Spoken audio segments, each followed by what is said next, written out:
The House committee investigating the January 6th attacks is gearing up for more hearings after the bombshell testimony this week. And now the two Republican members of the committee are urging the Biden Justice Department to act, including my next guest. Here with me now is a member of the January 6th committee, Republican Congressman Adam Kinzinger of Illinois. Congressman, I want to get your reaction to what you just heard from the South Dakota Governor, Kristi Noem, particularly on January 6th, talking about the fact that she didn't think specifically that the former president had any blame. She said everybody has blame, but she also put into question the credibility of Cassidy Hutchinson. Your response?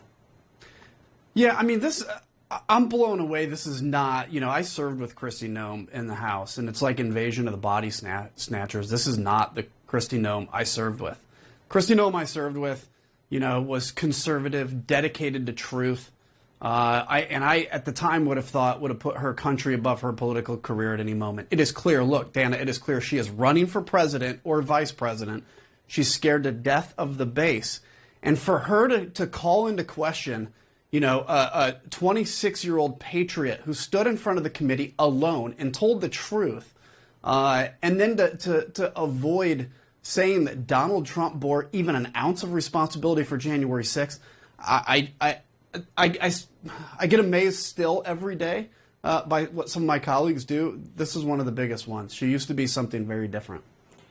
There are, I don't need to tell you, only two Republicans on this committee. You're one of them. The other is Vice Chair Liz Cheney. She's facing a very tough re-election fight in Wyoming. She faced off with her opponents in a debate this week. Take a listen.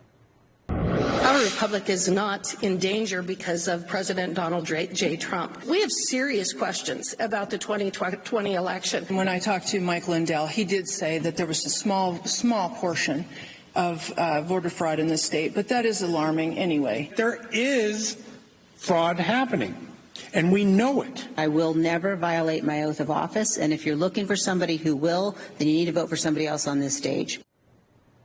You had a colorful reaction to that debate, using a term that I think my 11-year-old son would like. You said her opponents are, quote, a bunch of armpit farters. But realistically, one of them could very well win in November. Yeah, I mean, look, it's okay, how do I put it this way? So Liz Cheney, you can disagree with her position on whatever, but she stood in front of her constituents and she said, look, here's where I'm at on these issues, these core democracy issues. Now you can make a decision whether or not to vote for me. Frankly, that's what politics should be. That's what every election should be. You see her opponents spreading conspiracy. Her main opponent was a big supporter of Liz Cheney until she found out that maybe she could run against Liz Cheney. And so they are lying to their constituents. I guess she hasn't really said whether the election was stolen or not, but likes to play games. This has turned into, and this is where, I honestly think the political system is failing America. And Americans have got to wake up and demand far better, because we have a primary system where somebody like Liz Cheney, a very professional, focused person, regardless of what you think of her politics, I tend to agree with her politics, of course, can be up against just lies and conspiracy, and 5 to 10% of the country or of that district of Wyoming will actually show up and vote in a primary and make a decision. We just had a Mary Miller that beat Rodney Davis here in Illinois, a 700,000 person district, and it was only a few tens of thousands of people that voted in that. Something's got to change. Look, Liz, God bless her, she is making a stand. I think she can win, but I hope this serves as a lesson to every American. Like, let's fix this system, because the primary system is failing you. Congressman, let's turn to the explosive testimony this week from former Trump White House aide Cassidy Hutchinson. Here's what she said.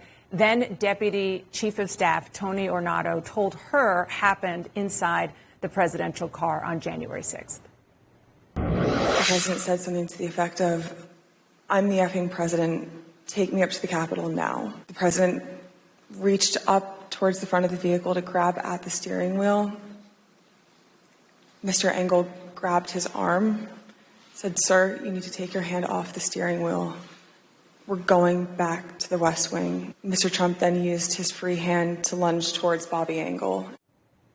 So this is the part that Governor Noem was referring to, and some Secret Service sources are disputing the account. Others say, though, it tracks with what they heard.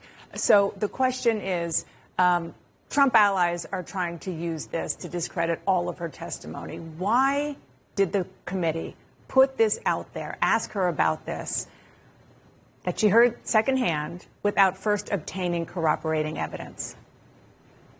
Well, I'm not going to say what we do or don't have in terms of corroboration, but let me say this. What she said is this is what she heard. At no point did she say she was in the Beast with the president and saw this happen. Now, you guys have done a good job of reporting Secret Service sources saying they heard the same story. What you're seeing now, and this is typical for Trump world, that nobody has argued that the president didn't want to go to the Capitol. Nobody has argued that he didn't know there were guns. They're trying to argue, did he really grab for the Beast? And that's where Tony Ornato will have to come in and tell us more about his position on that. Will he do that? There's information I can't say yet, but we certainly would say that Cassidy Hutchinson has testified under oath. We find her credible. And anybody that wants to cast disparagements on that was firsthand present should come and also testify under oath and not through anonymous sources, quote unquote, and not potentially being an anonymous source. Congressman, since Cassidy Hutchinson's testimony, have new witnesses come forward to want to speak up?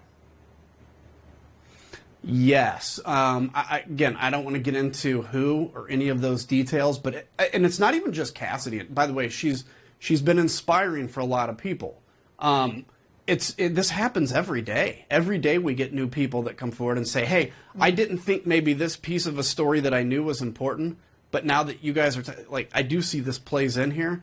But yeah, I mean, look, she is going to go down in history as, people can forget the names of every one of us on the committee. They will not forget her name. And by the way, she doesn't want that. She doesn't want to be out in the public spotlight, but she has a commitment to truth that somebody like Noem, for instance, and most people in our party would actually benefit to take just a 10% ounce. Real quick, because we're out of time, will we hear from witnesses that you did not know about, with stories you did not hear because of the hearing so far? Yes.